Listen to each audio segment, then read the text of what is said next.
მივესალმები იმას, რომ თავდაცვის მინისტრმა დაადასტურა, რომ არანაირი ცვლილება ჩვენ უსაფრთხოების დოკუმენტში, მით უმეტეს პრეზიდენტის გვერდით თავლით, იმ სახით, როგორც ეს პრემიერ-მინისტრმა თქვა, არ მოხდარა, იმიტომ რომ საუბარი იმაზე, რომ რუსეთის საფრთხეა და ეს განისაზღვრა იმით, რაც ჩავწერს ჩვენ რომელიმე დოკუმენტში, რა თქმა უნდა, არ არის სწორი.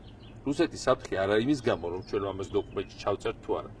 არამედ იმის გამო, რომ მას ოკუპირებული აქვს ჩვენი ტერიტორიის 20%, იმის გამო, რომ ის მუდმივად ჩვენი საზღვრების გარშემო და საზღვრების შიგნით აკეთებს თავის ბაზების გაძლიერებას და მუდმივად ემზადება საქართველოს წინააღმდეგ შემდგომი აგრესიისთვის, იმის გამო, რომ მისი ძირითადი პროგრამა არის საბჭოთა კავშირის აღდგენა და მისთვის ფუნდამენტურად მიუღებელია საქართველოს დამოუკიდებლობა და საქართველოს დამოუკიდებელი კურსი.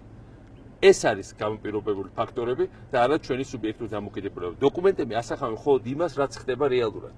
და ამგვარად თუ ჩვენ შევხვდით დოკუმენტებს, ამით ჩვენ შევხვდით რაღაც ვირტუალურ ცვლილებას და ვერ შევხვდით რეალობას.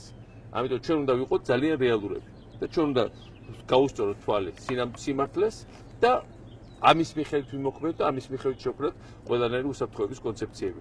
ამ მხრივ სამწუხაროდ ჯერჯერობით არანაირი ცვლილება არ მოხდარა და ვერც მოხდება.